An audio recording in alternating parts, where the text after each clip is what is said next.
And yo, the Sports Back Bros podcast is back at you for the Yes, second time sir. this week on a Thursday. And as you know, we come on Monday and Thursday. We drop it for you regardless. But always in between time, something's always happening, regardless of how short we think it is. Between Monday and Mhm. Thursday, or even just the weekend when things are supposed to happen.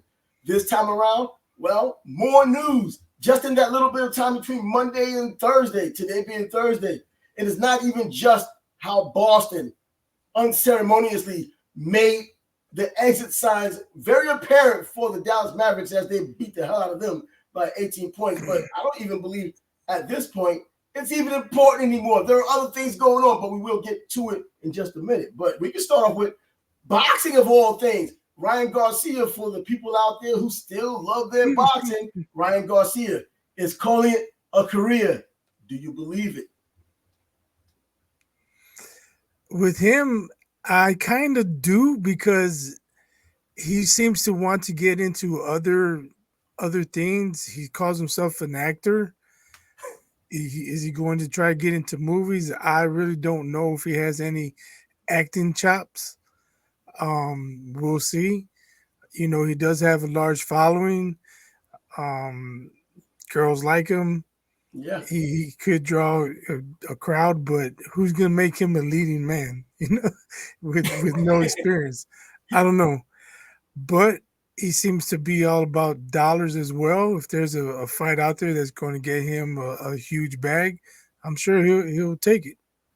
Exactly. We've been hearing about this kind of thing for some time now, where the fighters are claiming they're going to retire. It's not even just this generation. We've heard generations in the past say the same thing. How many times has Sugar Ray Leonard retired in the past? And how many times have even Evander Holyfield had retired? Well, we know about George Foreman's retirement. It came back 10 years later, but I don't think he's going to retire. Yes, I don't believe that he loves boxing. I never really believed that. I think he was more interested in growing his brand, fighting in the process, and then ultimately abandoning boxing for what it was worth and to see if he can make more money on the outside. But if he can't make that money on the outside, and like you said, that big fight is out there to give him that windfall, he's back again. TL just said the same thing a few months ago, and he's coming back again. Right. One thing I would think about as far as Garcia, could he live with himself never having won a world championship? You Like, know, is the money worth not winning a belt? if your Even, I heart, mean, there's so many belts nowadays. He can win something. he's like Cruz, you know what I mean? You can fight him. In fact, I already heard buzzes about that, and that's when this news came up. But yeah, but if you don't love boxing, I think he just happens to be a talented guy for someone who probably doesn't love boxing.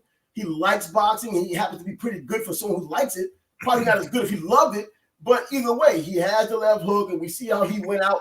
But with all of these allegations and even the busted test that he had taken with the PEDs, I mean, maybe that's weighing on him as well. Can he live with that part of it, knowing that there will be a significant amount of people out there who are questioning his win against Devin Haney? Regardless of how it ended and regardless of if they just make it a no contest, that speculation is still going to be out there. That cloud is still would be there. So either a rematch against Haney or even somebody parallel in talent to Haney or even bigger is someone he has to fight and probably beat to kind of get the sketch to go down a little. I don't think it goes away at all. Right. I was thinking about that also. If that fight is turned into a no contest, they take that victory away from him.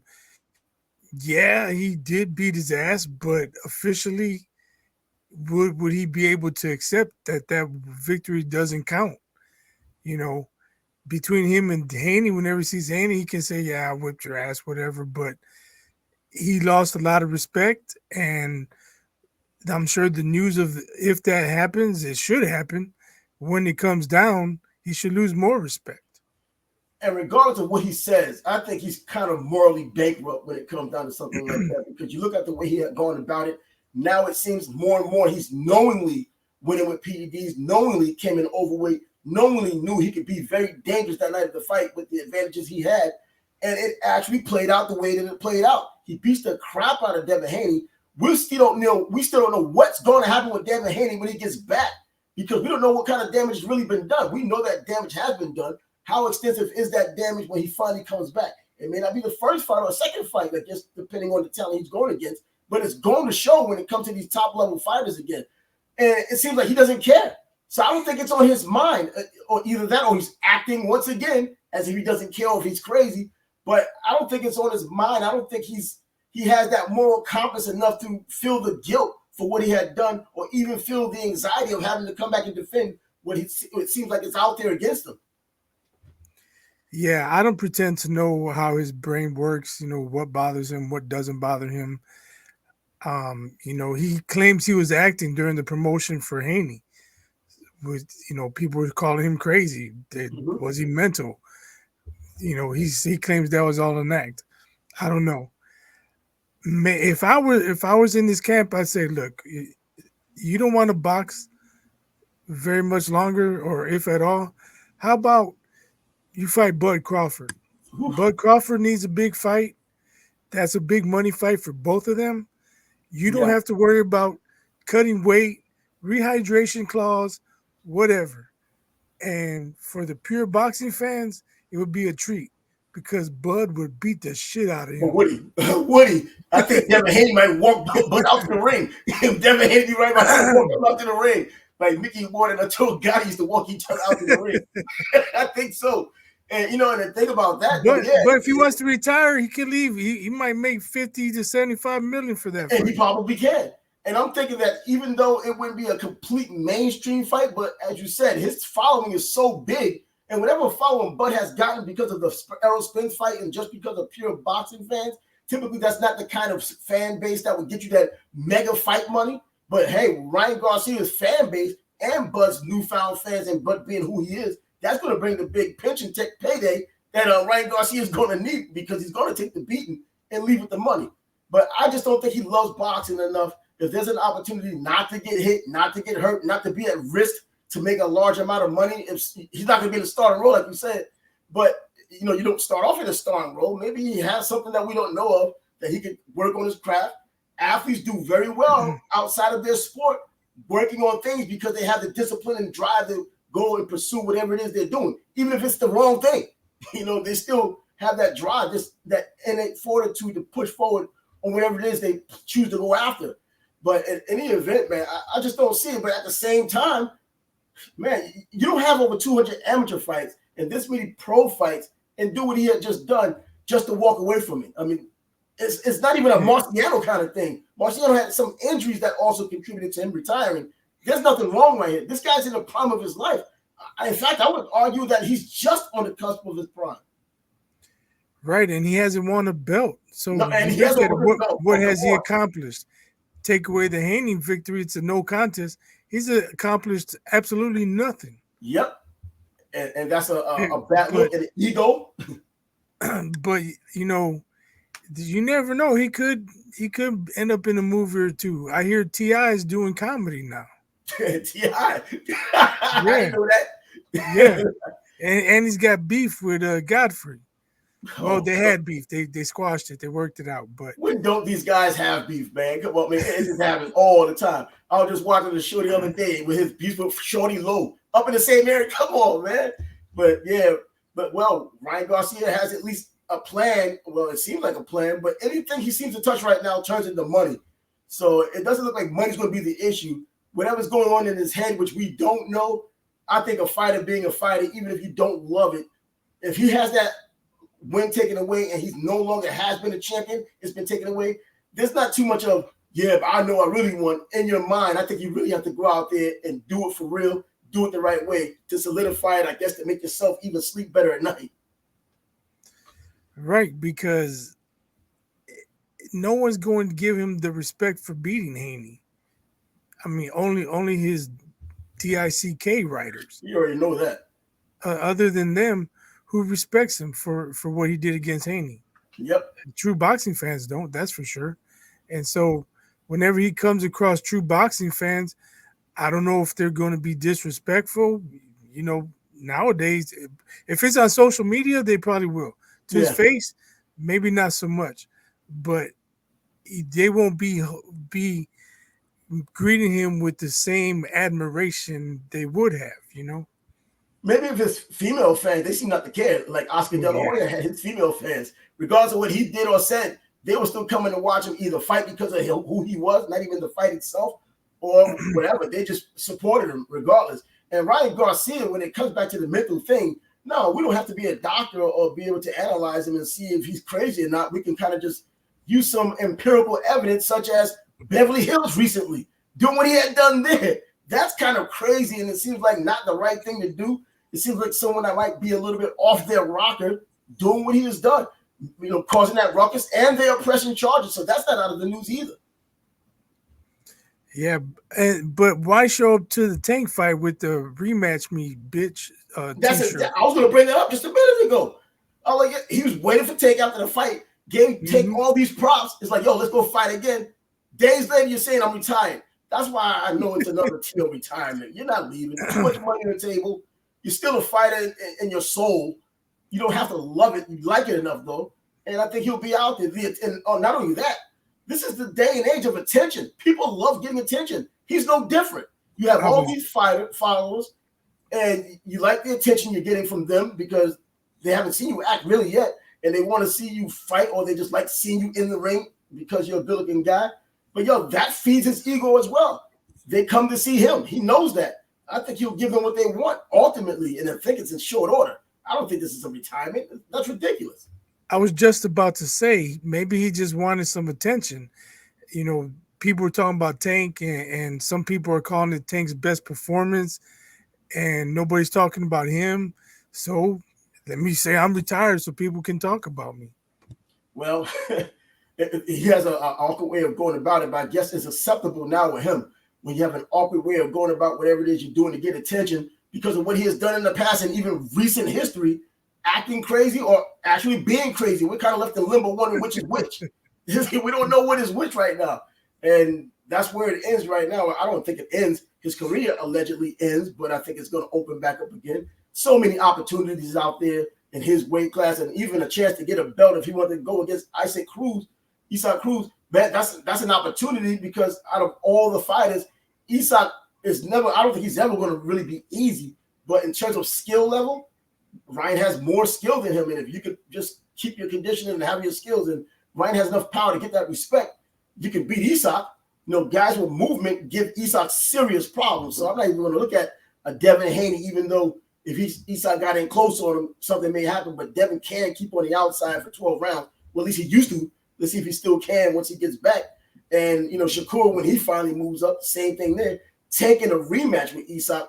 We're already hearing that buzz already going as well. Tank coming in with I thought Tank said no to that. I thought Tank said no to that. Oh, now he's allegedly claiming that he's next, but then I see something else about October with Loma. October, I think, with Loma. I don't know. Boxing circles, everything just happens unofficially, but almost officially until it's finally officially. So until then, we'll have to find out because officially, moving on to other sports that have happened since we've left you, kind of like the conclusion of a Batman's episode to another one.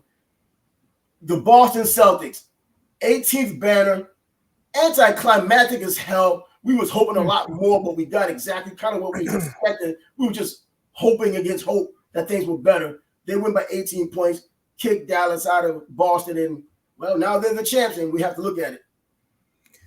Yeah, it was a pretty dominating performance by Boston, over the 5 games. Yeah, they lost by 30-something in game 4, but I think that was more of a case of they didn't feel like putting in the effort and possibly losing by a few points. They're just, screw it, we'll win at home. They had that confidence, and they proved it on Monday night. Mavs, I'm not gonna say they got blown out. Well, they kind of did, but they were trying. Yeah, they were trying. I'm not. Well, what I'm gonna say is they didn't let go of the rope. Yeah, had they let go of the rope, it could have been over midway through the third quarter. They could have lost by 35, and Luka would have been sitting the fourth quarter. Kyrie, all those guys would have been sitting. But to their credit, they kept playing. They just couldn't do nothing with Boston. Boston was clearly the better team. Mm-hmm. Let's call it what it is. They were completely overmatched from the beginning. We were just hoping that things turned out better than they wanted in the beginning, thinking 6 or 7 games would be more apropos 5 games. He didn't want 4 games. Wasn't even unrealistic after how the first game went. But they get to the 5th game. Now Boston wins 4-1. Now the defending champs. Jaylen Brown, MVP, and deservedly so, was the MVP in the previous series in the Eastern Conference Championship game. It's his team now. Jason Tatum, hey, you're Robin. welcome to DC. I don't consider them Batman and Robin. I mean, Tatum was a monster also. I believe he averaged more points than Brown. I think it's just in critical moments Brown came up a little bit bigger as far as scoring points, but Tatum was big on the rebounds. Yeah, that night, yeah. Big on the glass. He was dropping dimes. Game 5, he has like 7 assists in the first quarter or something.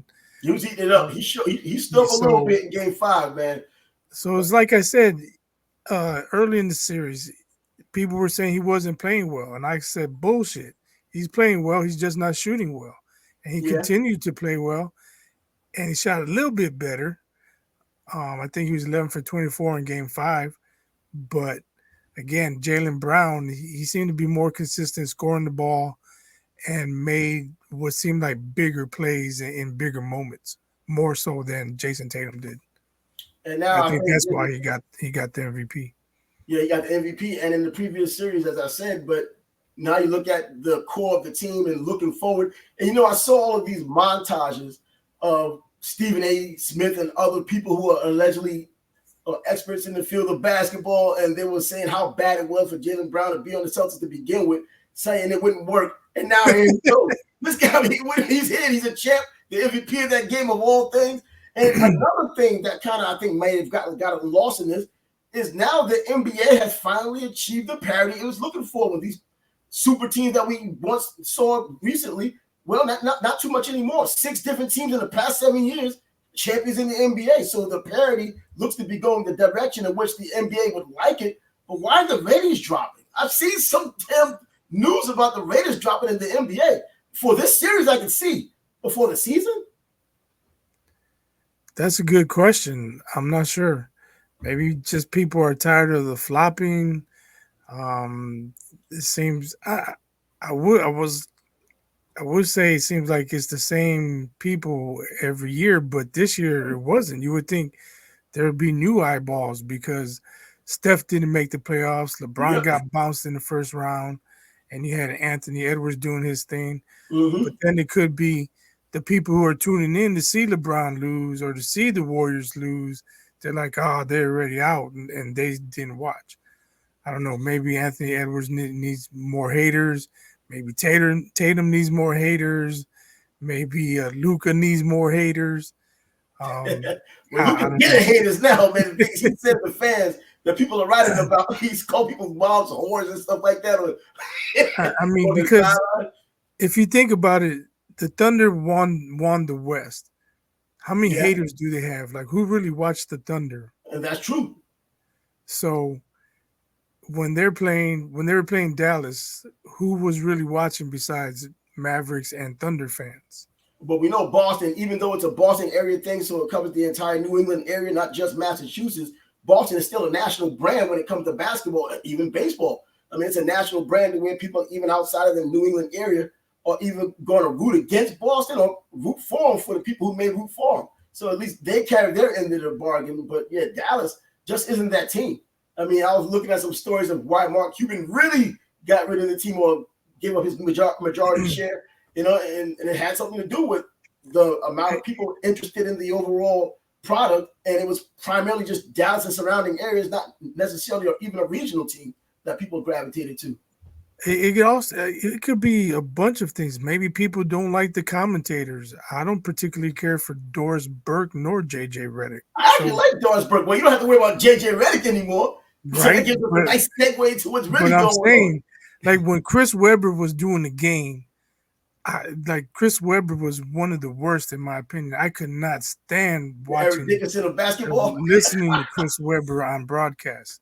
So it could be if other people are like that, if they feel that way about Burke or whoever, even Breen, I could dig Breen. Maybe they just can't bring themselves to watch. I don't know. I don't know. Well, the way I guess it not even. I guess it kind of comes to the regular season as well. This is the culmination when you finally get your chance to go to an NBA Finals when you weren't looked at to get to that point at all in the preseason. I don't believe by anybody, including your local media, they were more interested in wondering what's going on with Kyrie and Luka and hoping Luka takes even the next step and they end up going to the finals. But yeah, it seems like Dallas has that. It's not the Dallas Cowboys, even though Cowboys players show up to games and watch that team lose as well. They watched their own when they were playing. It's just that the numbers aren't there, and now the overall numbers in the NBA aren't there either. But yeah, we mentioned JJ Redick, so it's only right to talk about JJ Redick, now the new head coach of the Los Angeles Lakers, LeBron's boy, his first NBA coaching job. I think first job coaching anywhere outside of anything that doesn't matter. How does this go down?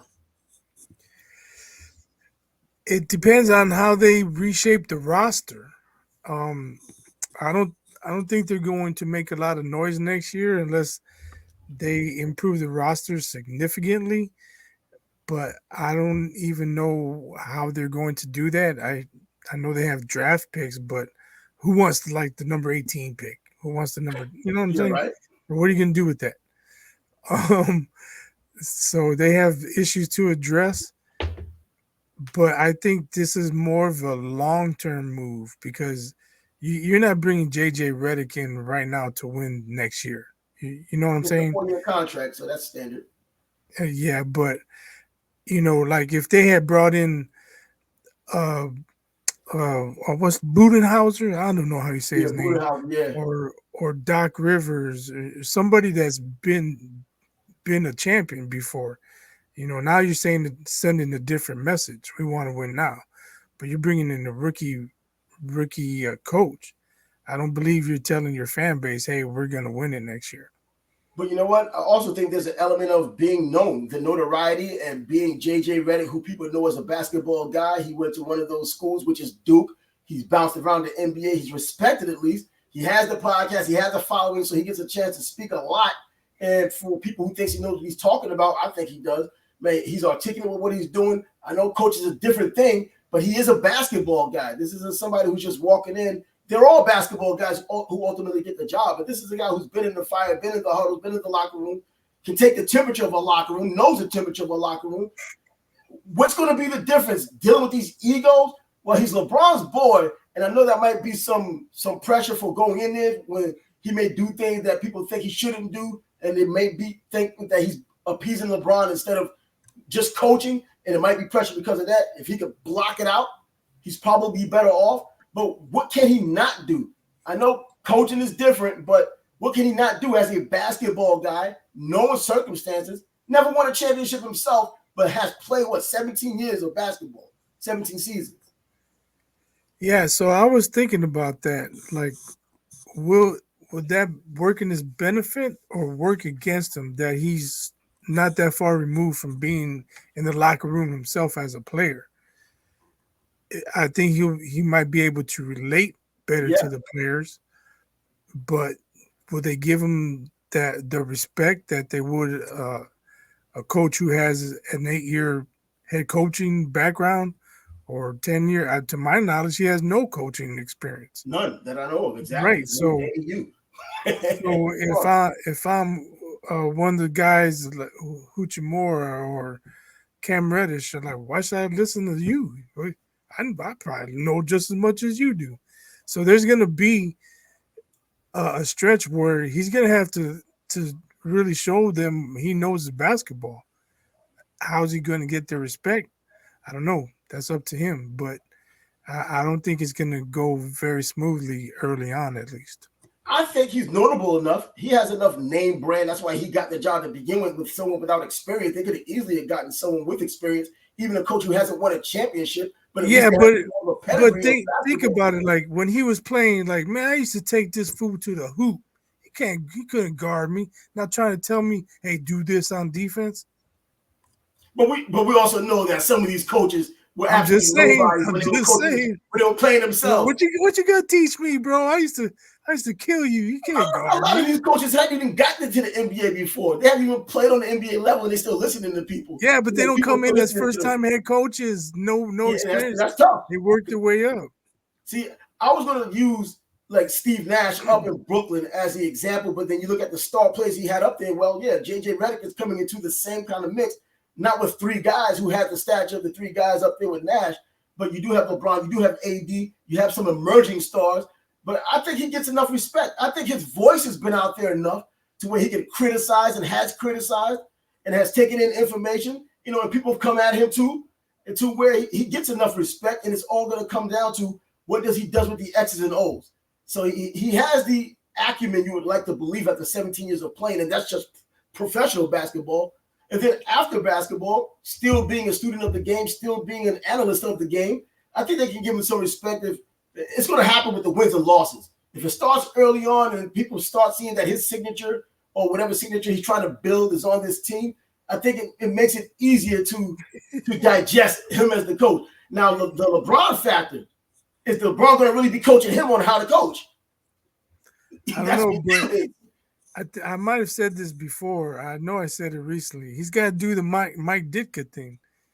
Go in that locker room like, yeah, like good news and bad news. We're going to win the championship, but some of you aren't going to be here when we win it. And that's going to be true. The NBA free agency is coming up on June 30th. So people may be changing teams anyway. We already know the draft is coming up. So I don't think this is a spectacular draft to begin with, but we already know that name that's out there that could end up on the Lakers as well with his dad, and deservedly so or not, but regardless. So, that team is going to change, and it has to change. They want to do better than they did last season. There's talk that other teams might draft Bronny to try and lure LeBron to their team. For a 1 or 2 year deal? I mean, he's still playing at a high level. If Memphis drafts Bronny, ain't no way LeBron's going to Memphis. There's a bunch of times he's not going to, man. Come on. Well, so they can trade Ja Morant and let Bronny take over? Get out of here with that. But yeah, man, I just wonder how it's going to be in Los Angeles now that JJ Redick is there. And I remember how people were talking about, well, LeBron's going to be the coach over there, especially with JJ Redick go. That may be his boy, but it's kind of LeBron letting JJ Redick coach or telling him how to coach while this guy's trying to make his own name. Egos can clash. They will clash. And like everyone else, it allegedly seems like with LeBron, things, if it's not going to go his way, especially at this point in his career, when he's trying to get another championship, man, it's not going to end well. I don't wish any bad on anyone in the league because, they can't get along. I just hope they do get along and things work out for JJ's sake because this is his first job. He comes across as a good dude. He says what's on his mind. He's a serious baller. And you want to just see what happens with him. I'm not even a freaking Lakers fan. But I want to, it's interesting watching from the sidelines how this is going to work out. Well, I get the sense that the Lakers, they're hoping that Redick is their forever coach and that he'll be there years after LeBron is done. Pat Riley action. Maybe, I don't think he's a transitional coach. I think they're looking at him for the long haul. They're hoping he works out. I just don't see it in the near future. Yeah. Well, you know what? I just don't see a lot of success in the near future. I mean, they could pull off a bunch of trades and we could change our minds, but as it stands right now, they're no threat to no contenders. No, they probably aren't. But if you add, I don't see anyone out there that can really add that's going to really give them that boost that's going to throw them to being a real contender, not just someone getting into the playoffs, either through the play-in game or just a lower seed overall. But then I think about Luke Walton and what he was able to do when Steve Kerr went out for the Golden State Warriors. I mean, I know they were much more talented, and he pretty much would just put them in there and watch them play. I think they were on cruise control. Exactly. They were on cruise control, and they still won. It got him a head coaching job based on that kind of stuff. So, I mean, JJ Redick, man, there is talent on the Lakers. It's not without talent, but is it that elite talent you're going to need with the consistency that's needed? If your old guy is leading the team, you already know that at this point in his career, he's already shown the injuries over the past couple of years. It's only kind of got to go downhill from there because that's what you expect. Not a bad thing, but bad for the team if that's who they're relying on. And then AD, after last season, is that what you're now going to get? Or is he going to go back to being injured AD like he's been the past several years before? That's a legitimate question. He played the most games last year than I don't know if it's been It's the Kentucky. most in his career or in a long time for sure. Is that an anomaly or is that the new norm? Exactly. Only Now, time will tell. But if you force me to pick one, I'm gonna say I don't think he's gonna be as healthy this coming year as he was last year. Now, did the Lakers hire a new strength and conditioning coach? Because a lot of times when players start getting injured, even in football, they start changing the strength and conditioning coach because they're blaming him or her for the injuries that are happening more frequently than they believe they should happen. They're not even taking it. I don't know if they take it into consideration of how hard players are playing and how good other players are that help these guys get injured. But yeah, I think I might have read that there may be a new strength and conditioning coach, but even if AD hired his own or whatever, can't remember. But yeah, if AD could stay healthy, that's definitely good news for the Lakers. But then you have to worry about just LeBron based on age alone. Regardless of the $1 million he puts into his body every year, bro, it's a physical game enough for the NBA at least for him to get injured at that age, 40 years old, which he's going to be. And then on top of that, I mean, you got young players that's going to try to get their time. And is the old guard still going to try to get his and still have his name as the team? Or is he going to let these young guys grow into their role, which may supersede what he's doing, as he's getting older? It remains to be seen. Who is JJ Redick? Is it all going to be his call, or is he going to be influenced by LeBron? That sucks, though. Yeah, that sucks. Well, it remains to be seen. I'm sure LeBron's going to say what days he sits out, but as far as his minutes or when he comes out the game, or when he goes back into the game, LeBron's going to heavily influence those decisions. And God forbid if little Bronny comes in. Oh, forget about it, man. Come on, man. This dude gonna get like 35 minutes like his first game. Put him out there, let him just miss all these shots. Try to get better than that 5 points a game he was averaging in college. But either way, that's the Lakers and what's going to be. I think Bronny, if he's on the floor a lot next year, no matter where he is, he's gonna get the Caitlin Clark treatment. Oh, you know what? I wouldn't be surprised. It's gonna be a lot more brutal than what Caitlin Clark is getting, even though Caitlin Clark is still dominated. But before we even get around to her, because she put up some numbers yesterday that were outrageously ridiculous. Monty Williams, a surprising in Piston town in Detroit, fired after one season, and they owe him over $70 million on his contract. What's going on there, man? I don't know. To give away. It's like college football with Jimbo Fisher. I don't know what's going on up in Detroit. It seems like they may not know what's going on either. I don't know. It's not like they gave him a lot to work with last year. Exactly, but there's new people there now. I mean, new everybody, so they want their guy. There you go. That's your answer, because new people want their people in there. Yeah, but I'm just looking at it from a money standpoint. What the hell? That's a lot of money, man. Yeah, it ain't mine, it ain't yours. So yeah, that's true. But yeah, I mean, just for the optics of it, you're like, all right, we're gonna let this guy go. Sometimes you think about these people who go into these offices and these meetings, and they think about all the little things that need to be thought about before they make their final decision. And dollars and cents is typically what they're looking at. And these guys with no thought at all, they probably put a thought into it, but he's going after one season and still owe him about $70+ million. I don't think they really care about the thought. And I guess it was the thought that counted. He's out. So now, because JJ Redick was supposedly looking at that job until this all of a sudden just happened today with the Lakers. As a Bulls fan, I can say if that was my team, I'd probably be happy. Like, if you're saying money is not an issue, let's go. Let's get some players in here. Yeah, right. Let's go. That's what I'm about. Not about we can't do this because it's too much money. I mean, I don't know the worth of the Bulls, but I'm sure it's in the billions. Oh yeah, absolutely. And for them to not have made a trade in 4 years, 5 years, whatever it is, and not bring in a significant free agent, come on, man.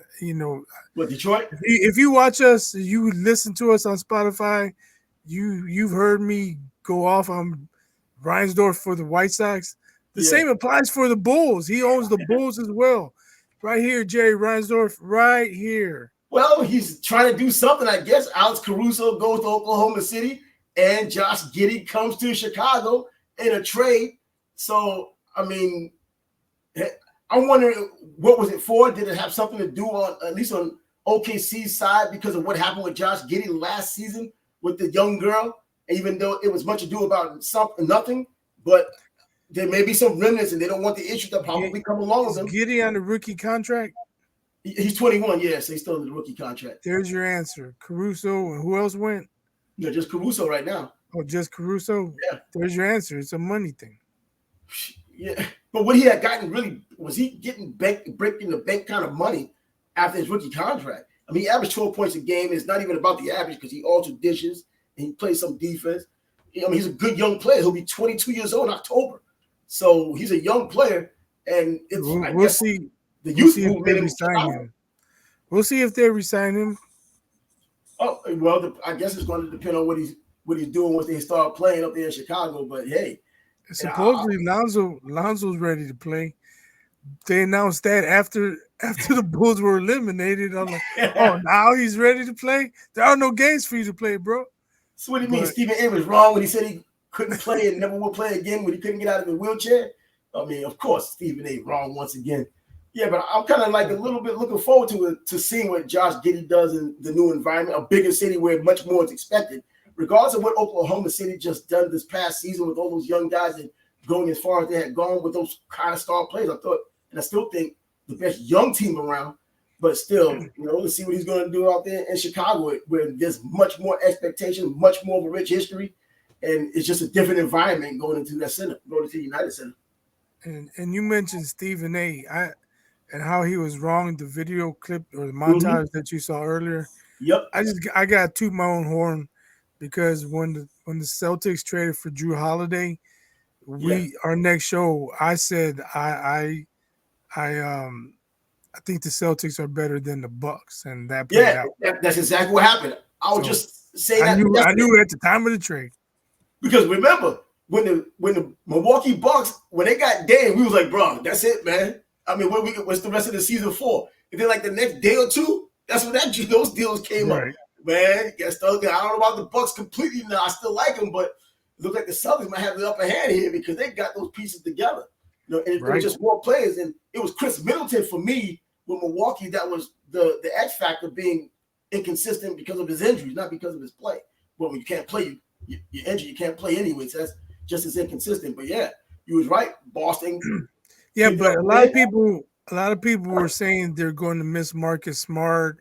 He's the heart and soul. I'm like, come on now. Marcus Smart, gritty, tough. He might have been the heart and soul, but you're bringing in a legit champion to replace him who's just as gritty, just as hard-nosed, but smarter and better.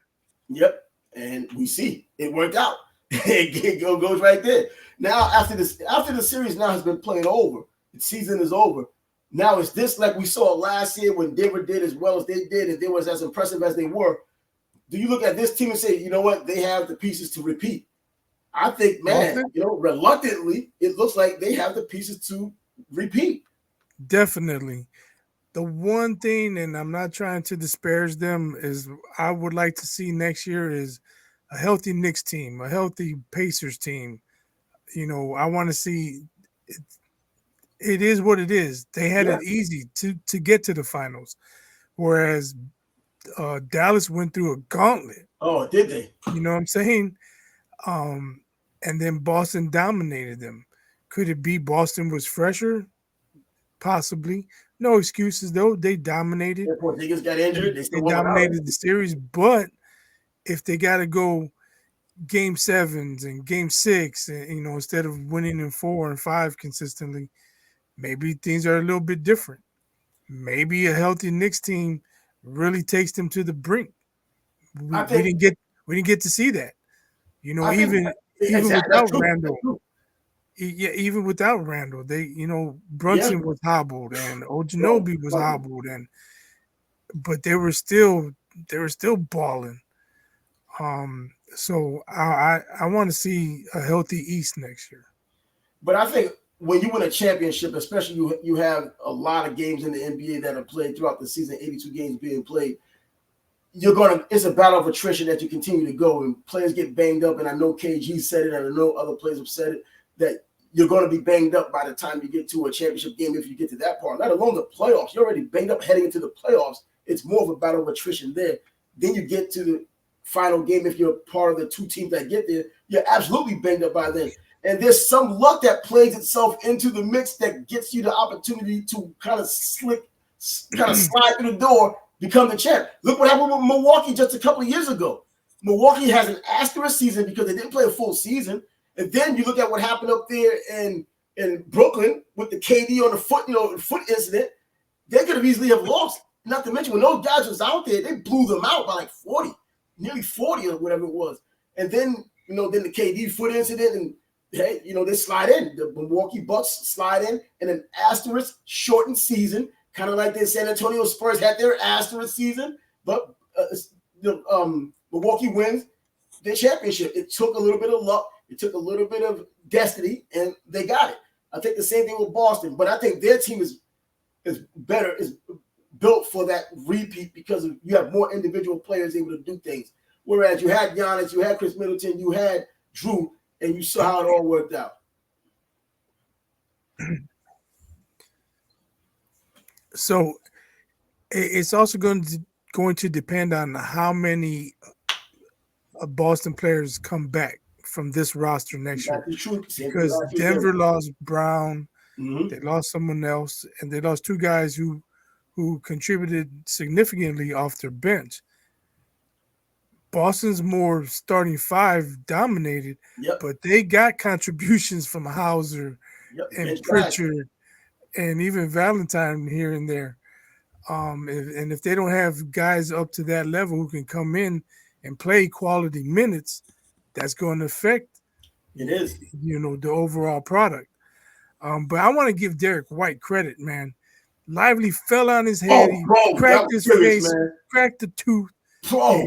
Man, he didn't leave the court. He just kept balling. Came back. I was expecting him to go to the locker room. Bro, he came back out. We talk about that guy's a dog. That guy's a dog, man. Nah, that's Derek the dog White's right a there. Rottweiler. Woo.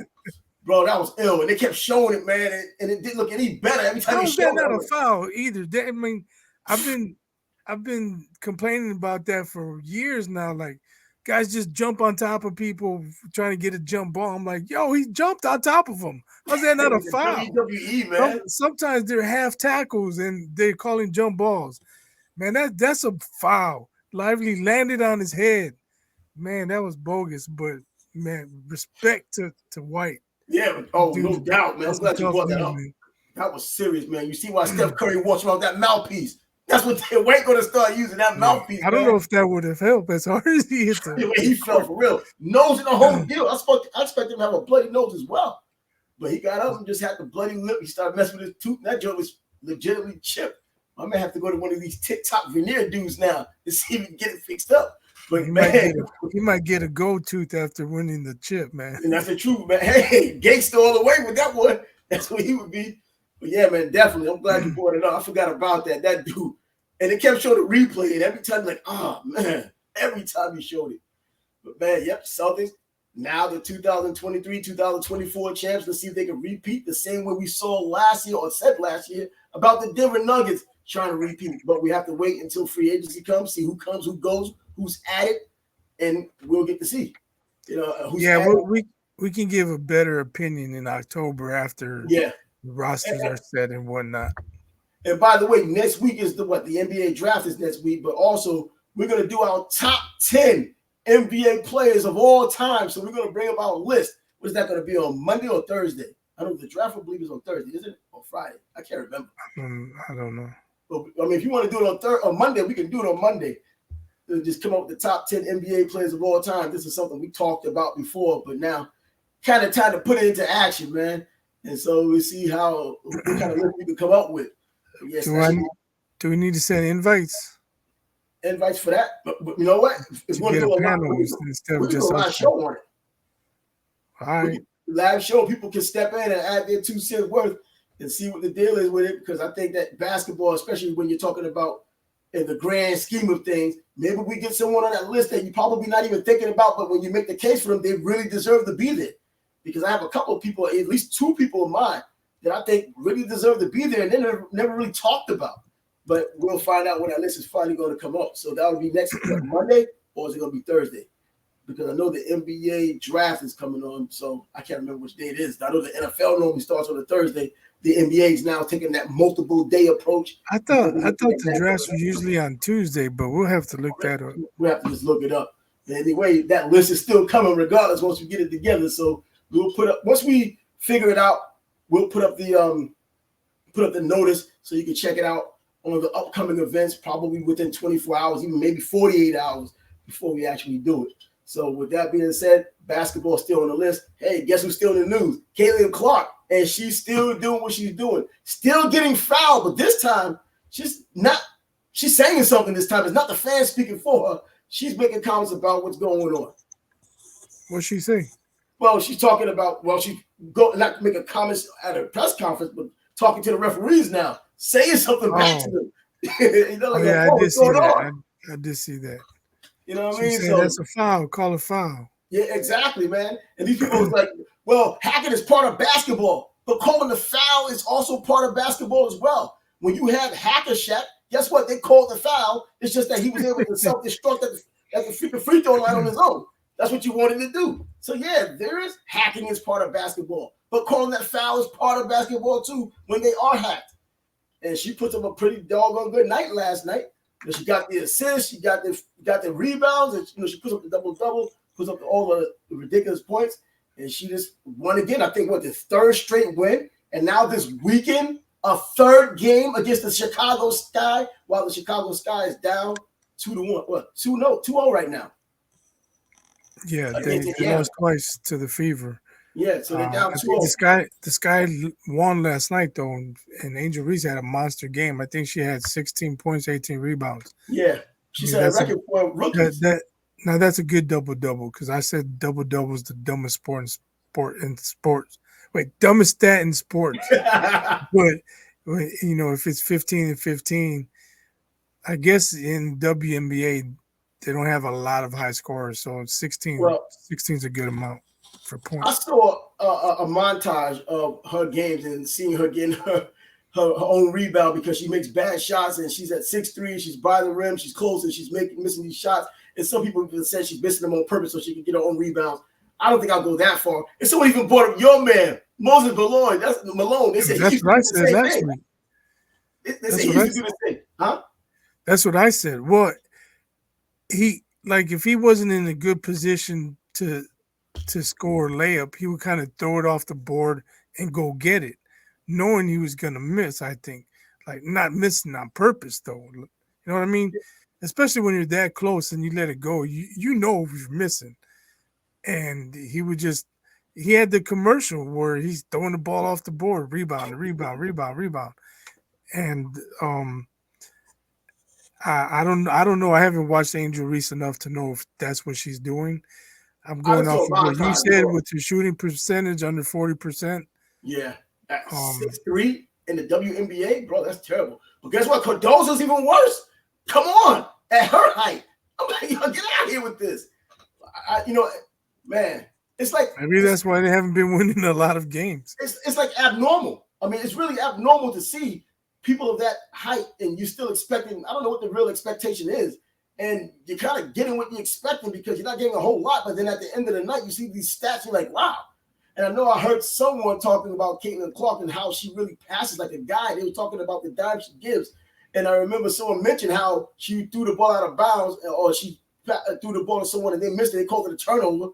I mean, she's giving it to them in position. They're not making the proper cuts, or even if they are, they're mishandling the ball and it goes against her. And then you hear these people saying, okay, now, but if it's someone they like, they're going to look at it and call it what we're calling it. But regardless, I don't even think I can forgive those kind of turnovers. You're trying to make a play, even if maybe it's on the girl who missed the pass, but it goes to Caitlin. Those are forgivable. It's the ones where she gets ripped at half court. But I think she's eliminated those. She's taking better care of the ball. Yeah, she does. She's acclimated. She's bringing it up. So that's good because her turnovers have gone down dramatically. She was up around 8 turnovers a game. But as far as last night, that's a monster game. 18 points, 12 rebounds, 6 assists, and 4 steals. 4 steals, man. She's everywhere. She's all over the court. and she's getting acclimated, obviously, to the WNBA, and she's making Boston a better player. So she needs more scorers around her and people who can handle the ball. Because I think Jason Whitlock said it. She's an excellent scorer, but she's even a better field general of getting the ball away. Passing the ball and finding the open person. He compared her a little bit to Zeke. I don't know about that, but I guess for women's basketball, that may be the comparison you can make because she can see the court as it's coming. I watched the game last night, and there are times where she wasn't really part of the offense. She goes in the corner to spread the floor. I'm like, that's how you use your number one pick. So yeah, I know her coach was getting a lot of strife early on, and she probably still is. From what I saw, there was like a good 5-minute stretch where Caitlin wasn't bringing the ball up and she wasn't part of the offense. Maybe not 5 minutes. I might be exaggerating, but your number one pick, your best shooter, is standing in the corner to spread the floor.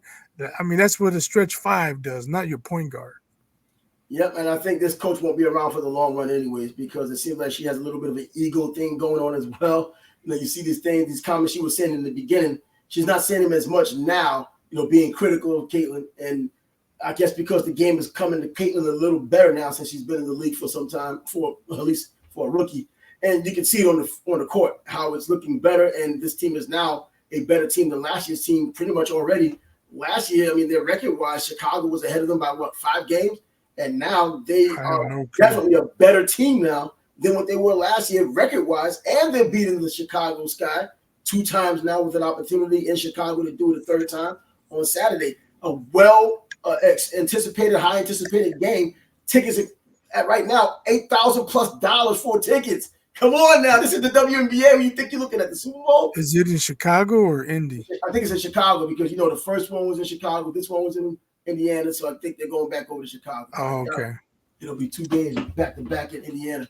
But man, you're talking about $8,000, $9,000 tickets for a WNBA game. The WNBA has to love this, man. And you hear people saying, "Yeah, I sold my fever tickets for $279 a pop." People who got them for like $50.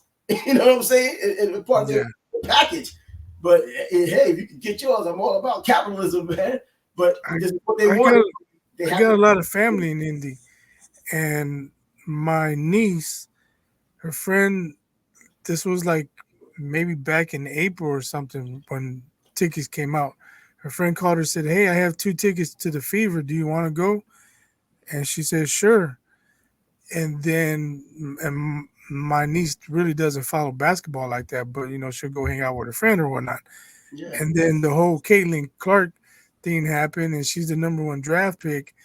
And I told her, I said, "Man, do you know how much you can get for those tickets?" I said, "Man, have your friend go by herself and sell your ticket." And that's the truth, man. Them tickets is going through the roof. And you look at the attendance and you see Caitlin Clark bringing in 15,000 fans.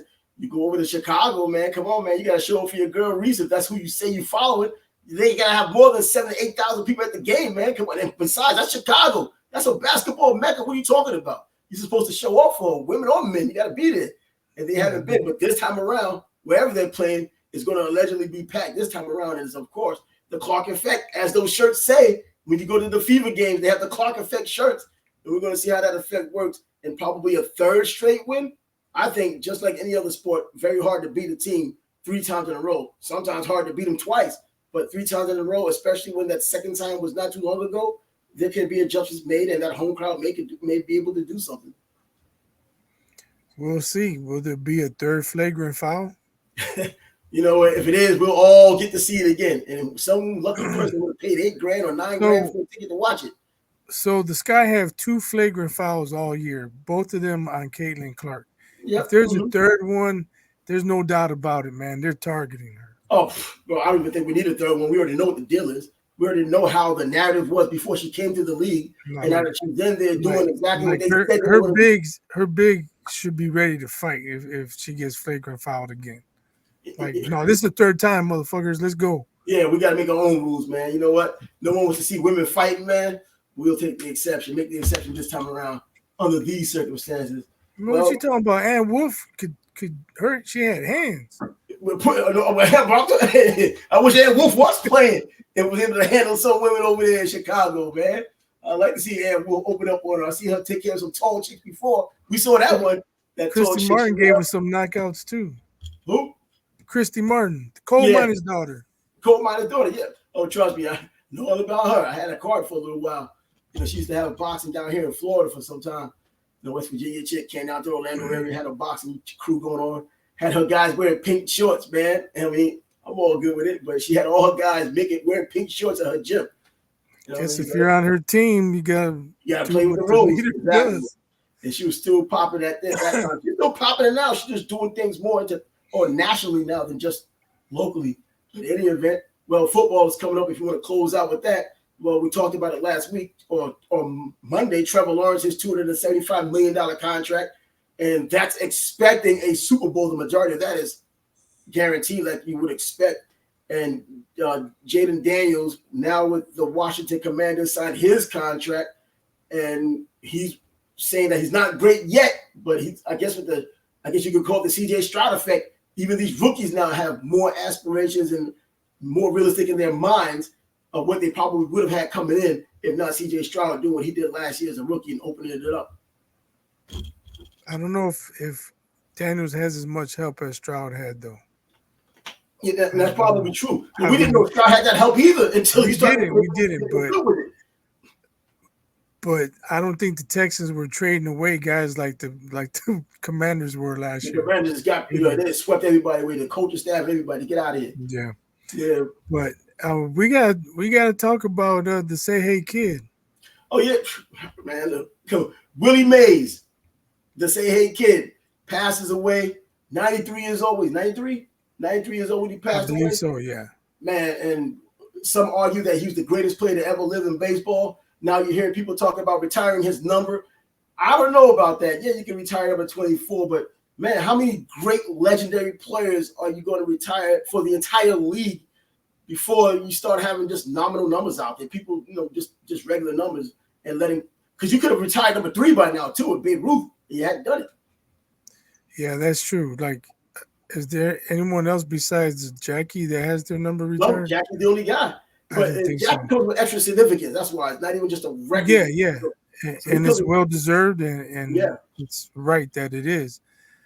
But yeah, if you retire 24, then you got to start looking at other numbers. Babe Ruth, Lou Gehrig, 7 for Mickey Mantle, Joe D probably. I can't believe I just named 4 Yankees guys. I mean, even in the argument of best player ever, I mean, you look at what he had done. I mean, he fit the bill perfectly. He had the arm strength. He had the power. He had the speed. And his outfield, playing the outfield is legendary. We already know that. And I know people will point to him, well, he should have never played for the Mets. He got a championship with that Mets team, though. He should have never played for the Mets. He only bet 211 that year. He got a championship with that team, though. I mean, come on. And he did, I think it was game 3 or 4. He did get a hit off Ronnie Fingers and did drive it and run. So, and it contributed to that win. So there's something to it more than just, come on, an old guy washed up. We knew that he was stumbling out there. He took over from Rusty Staub earlier that season. We know to deal with that for the people who follow it. So check this out. I watched my first White Sox game. I didn't watch the entire game. I watched like 3 innings. That's the most White Sox I've watched this year. And it's only because Garrett Crochet was pitching, but Steve Stone was talking about Willie Mays. And he said when he first came to the major leagues, someone went and told him, said, hey, Willie's going to come around and he's going to try and make a bet with you. He's going to say, you can throw any pitch you want. Fastball, slider, curveball, whatever. As hard as you want. Just throw it up to the plate and I'm going to catch it barehanded. And they said, don't do it. He can catch any ball. When he needs money, he'll go find a rookie and say, hey, I bet you $100 I'll catch any ball you throw. He's like, so just decline the bet. Just decline the bet. I've never heard of such a thing. Just throw it, pop, I'll catch it. Throw it. I got that. Barehanded. I'm just saying, yeah. And we heard the stories, I guess, of you probably heard the stories in the past, living long enough to probably see that allegedly he and Hank Aaron didn't necessarily get along. You know what I mean? He didn't like that Hank Aaron when he was coming up because he started saying that Hank Aaron played in the era where the field wasn't so wide. They brought in the wall, so he was getting home runs because of it. And he had a big place he had to hit the ball out of, big stadiums. And, hell, it was 450 dead center field. Yeah, that's pretty freaking far. Yeah. That's how you was able to make your great plays, though. Come on. Any other time, you've been running to the freaking wall and heading to the hospital. But, yeah, so it said those two didn't get along so well. There was more Willie not getting along with him. And I got to understand why, man. The ego and then things change and it favors one guy and not necessarily you. But, man, he was arguably the greatest player of all time. Now, if they were the greatest player of all time, man, I mean, that still takes some thought because Teddy Ballgame can still be looked at because he gave up some years in World War II, came back and just picked up where he left off. Yeah, he gave up prime years. Prime years, exactly. And then picked up where he left off, though. Like pretty much where he left off. Not hitting 400 anymore, but picking up where he left off. So, right. So he's another guy. You talk about a 5-tool player, a lot of superlatives get thrown around for a lot of young players, but Willie Mays was definitely a 5-tool player. There wasn't anything on the diamond he couldn't do. And I hate now that they're comparing him to Barry Bonds, his godson, when we know what Barry Bonds had went to. Barry Bonds was already a Hall of Fame player before the juice. He gets the juice, he becomes a superhero. The juice is taking a regular player and making him a good player. It takes a good player, makes him a great player. You get juice PEDs or whatever it is as a great player, you become an astronaut and a superhero. And that's what Barry Bonds became when we saw the numbers. And he did it because of his ego. He saw all of these other guys that kept these secrets in the dugout and, in the locker room. They kept these secrets of what they were doing. No one said anything. But when all those numbers started rising from these people he thought were just beneath him, and these other guys that have marginal talent, those numbers like Brady Anderson and people popping up out of nowhere, he had to get into the mix. And we saw what a great player can do when he gets the PEDs. But we thought Mark McGwire was really putting him out there. He came out and just cleaned it up. I mean, he was just the best hitter we could possibly see, but on the juice. And it sucks that he's even looked at that way and that he's probably not going to get into the Hall of Fame, and at least not anytime soon. But nevertheless, hey, that's as far as he belongs. But during those years, there wasn't much you could do with him, man. He got intentionally walked with the bases loaded. For real, they were like, we'll get the run and forget about it. Yeah, he got so many walks. He could have obliterated the home run record if they pitched to him. Yep. Like I'm talking like over 900. Yeah, my man, they do it so. But I mean, there was one matchup when Eric Gagne was in his prime against the Dodgers. Gagne was throwing smoke, man. He had him down like 0-2 count, and then threw a couple balls, and then he made a mistake, and Barry made him pay, man. Crushed it like 420. And Eric Gagne was almost untouchable back then. Eric Gagne, bro, he was a freak at that one time, that small period of time, though. He was giving you those Mariano Rivera vibes, man. But, man, Eric Gagne was the guy. And Barry Bonds just was lighting up everybody, man. His on base percentage was like 47, 46, somewhere up there, man. Yeah. Dudes just walking up and say, hey, we'll walk somebody. But getting back to Willie, you could start your franchise with him. Put him in the third spot in the batting order, throw him out in center field, and you got a good start, man. A great start, actually. Oh, yeah. Yep. You build the keystone like Ken Griffey Jr., another 24, by the way. Put them in that spot, you can just build around them, man. You will build a pretty damn good team, man. I remember how they built the team up there with Griffey and freaking A-Rod up there in Seattle that they blew up eventually. But that's how you build a team with those young guys, and they eventually got the way. But, yeah, so that's going to be it for now, man. Willie Mays kind of RIP the logo too. We didn't talk about him. Man, Jerry West. Yes. How the hell did we not talk about him even before the championship game? Man, so we lost Jerry West and then Willie Mays. Does that mean we're gonna lose somebody in football? Whew, man. Coming threes. Yeah, I know, right? Come on. You can do it, Joe. Stay alive, Joe. Stay alive, man. We don't know which Joe you're talking about. Joe name is for me. But anyway, Yo, that's Bias. I'm Trav, and the Sports Bag Bros podcast will be back at you on Monday. Monday may have the top 10 players in NBA history from 10 to 1. We'll go down and with you. We may even do the live show so you can join us and chime in. But until then, deuces. Peace.